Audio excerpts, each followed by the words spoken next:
तो आज पढ़ते हैं structure and function of coenzyme A, जिसको COA.SH लिखा जाता है। अब इसमें ध्यान देना, SH जो ग्रुप है वो इसका एक्सेलरेशन ग्रुप है कोएंजाइम, जो इसे क्या करता है, एक्टिवेट करता है। इसका मतलब कोएंजाइम का सबसे इंपॉर्टेंट पार्ट कहा जाए तो कौन है, SH है, याद रखना इसको। चलिए देखते हैं हम क्या क्या स्टडी करने वाले हैं। Introduction, discovery of coenzyme A, structure of coenzyme A and biosynthesis और स्टेप्स ऑफ बायोसिंथेसिस, और कुछ एग्जांपल भी हम पढ़ेंगे कि कहाँ कहाँ पर कोएंजाइम ए का जो है यूज किया जाता है। सबसे पहले इंट्रोडक्शन है, कोएंजाइम ए जो है वो ज्यादातर के फैटी एसिड के ऑक्सीडेशन में और साइट्रिक एसिड साइकिल में पायरुवेट के ऑक्सीडेशन में इसका यूज किया जाता है। आपके बॉडी में लगभग 4%, ऑलमोस्ट 4% सेलुलर एंजाइम के रूप में ये यूज किया जाता है। ये बेसिकली आपकी बॉडी में सिंथेसाइज होता है, इसलिए हमने इसे बायोसिंथेसाइज करते हैं। बायोसिंथेसाइज करने के लिए हम लोग ज्यादातर यूज करते हैं, आपकी बॉडी में यूज होता है सिस्टीन, पेंटोथियोनेट, और ये विटामिन बी का हिस्सा होता है, और एडेनोसिन ट्राइफॉस्फेट का यूज भी किया जाता है। आगे देखते हैं इसमें, इसे एसिल कोएंजाइम ए के रूप में भी जाना जाता है। अगर आपने सामने के एसिल ग्रुप को लगातार चेंज किया तो कोएंजाइम ए के 8 से 10 अलग अलग प्रकार हो सकते हैं। एसिल ग्रुप के जगह में कोई दूसरा ग्रुप आते जाएगा तो उसका प्रॉपर्टी चेंज हो जाता है। ठीक है, नेक्स्ट वन, कोएंजाइम ए को सबसे पहले फ्लिट्ज लिपमैन ने 1946 में दिया था, पर इसके स्ट्रक्चर को डिजाइन करने में और उसे बनाने में 1950 में इन्होंने इसे फाइनल स्ट्रक्चर दिया। इस काम के लिए उसको एसीटेट के एक्टिवेशन के लिए इसने काम किया था इसमें, और फ्रिट्ज अल्बर्ट लिपमैन को 1953 में इस काम के लिए नोबेल पुरस्कार दिया था। उस समय के लिए मान के ये चलिए कि कोएंजाइम ए डिस्कवर किया गया सबसे पहला कोएंजाइम था, जिसे फ्रिट्ज अल्बर्ट लिपमैन ने डिस्कवर किया था। इसे फिजियोलॉजी और मेडिसिन में डिस्कवरी के लिए दिया था, कोएंजाइम ए की डिस्कवरी।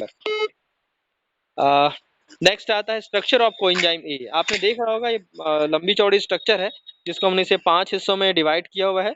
सबसे पहला हिस्सा जो है वो 2 हिस्सों में बटा हुआ है ऑलरेडी, जिसको फॉस्फोएडिनोसिन कहा जाता है। आप ये जानते होंगे कि ये वाला हिस्सा क्या है, तुम्हारा एडिनोसिन है और एडिनिन है। ये हिस्सा एडिनिन है और इसके साथ ये डेक्सट्रोज इसके जुड़ने से ये कहलाता है एडिनोसिन, और इसके साथ एक और ग्रुप जुड़ने से क्या कहलाता है, फॉस्फोएडिनोसिन कहलाता है। इसका पूरा नाम है 3 फॉस्फोएडिनोसिन। दूसरा ग्रुप आता है जो इसमें अटैच्ड है इसी के साथ, डाई फॉस्फेट ऑर्गेनोफॉस्फेट एनाहाइड्राइड कहते हैं। इस ऑर्गेनिक फॉस्फेट इसलिए कहते हैं क्योंकि ये जो ऑर्गेनिक फॉस्फेट से एक वाटर मॉलिक्यूल को रिमूव करने पर जो बना है, इसलिए क्या कहलाता है, ये डाईफॉस्फेट ऑर्गेनोफॉस्फेट एनाहाइड्राइड कहलाता है। अगला पार्ट है तुम्हारा वो है पेंटोइक एसिड, जो आपको दिख रहा होगा, दिखाई दे रहा होगा। अब इसके लगातार कंटिन्यू है वो तुम्हारा कहलाएगा बीटा एलेनिन। और लास्ट वाला जो ग्रुप है जिसमें कौन जुड़ा हुआ है, जो मैंने आपको बताया था स्पेसिफिक, एस और एच ग्रुप जुड़ा हुआ है, सिस्टेमाइन, जो पर्टिकुलर एक लास्ट ग्रुप है जो सिस्टीन से आपको मिला हुआ है।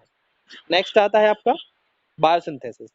बायोसिंथेसिस ये मैंने बताया, बायोसिंथेसिस इसलिए बोलते हैं क्योंकि मेनली कोएंजाइम ए जो रहता है वो नेचुरल तरीके से सिंथेसाइज होता है, आपकी बॉडी में ही बनता है। बनाने के लिए सबसे इंपॉर्टेंट या सबसे पहला टर्म जो यूज होता है वो है पेंटोथियोनेट, जिसे आप कह सकते हैं कि विटामिन बी से हमें ये मिलता है, जो कि आपको फूड से प्राप्त हो सकता है। मीट से मिलेगा आपको, ये वेजिटेबल से भी मिलेगा, कुछ सीरियल ग्रेन से मिलेगा, लेग्यूमेंस मिलेगा, एग और मिल्क से भी आपको इसकी अमाउंट मिलती है। ये याद रखना इसको, क्लियर है। अगला आता है, इसे बनाने के लिए कुछ पर्टिकुलर बैक्टीरिया से भी मदद ली जाती है, जो पेंटोथियोनेट को अमीनो एसिड के स्परेट से मिलाकर बनाता है। ये बायोसिंथेसिस प्रोसेस है, हमेशा याद रखना। ये हमने इसे कुछ मिलाकर 6 स्टेप में दिया हुआ है, इसका और डिटेल आगे है। और आपकी जो विनय प्रभा शर्मा की जो पुस्तक है, जहाँ से कुछ महत्वपूर्ण डेटा को हमने लिया था, उसमें भी आपको इसका डिटेल दिखाई देगा। सबसे पहले जो आता है वो है पेंटोथियोनेट। पेंटोथियोनेट एक प्रकार का ऐसा मॉलिक्यूल है जो हमें कहाँ से मिलता है, विटामिन बी से मिलता है। विटामिन बी से मिले हुए पेंटोथियोनेट की रिएक्शन होती है एटीपी से एडिनोसिन ट्राइफॉस्फेट से, और एक फॉस्फेट ग्रुप जाकर पेंटोथियोनेट है। जैसे पेंटोथियोनेट से जुड़ेगा 4 पोजीशन में, तो ये क्या कहलाएगा आपका 4 फॉस्फोपेंटोथियोनेट कहलाएगा। एक फॉस्फेट ग्रुप जुड़ने से एटीपी किस में कन्वर्ट हो जाएगा, एडीपी में कन्वर्ट हो जाता है। फिर सेकंड स्टेप में 4 फॉस्फोपेंटोथियोनेट के साथ सिस्टीन ग्रुप भी जुड़ेगा और उसका एटीपी है, एटीपी दो भागों में कन्वर्ट होगा, एक एडीपी में और दूसरा किस में, इनऑर्गेनिक फॉस्फेट में। अब अब उसका जो प्रोसेस हुआ तो उसमें दो चीजें और आएंगी आपको। इसमें फॉस्फेट ग्रुप नया नहीं जुड़ा है, ये आपको याद रखना पड़ेगा। पुराने फॉस्फेट ग्रुप को उसने कनेक्ट ही किया।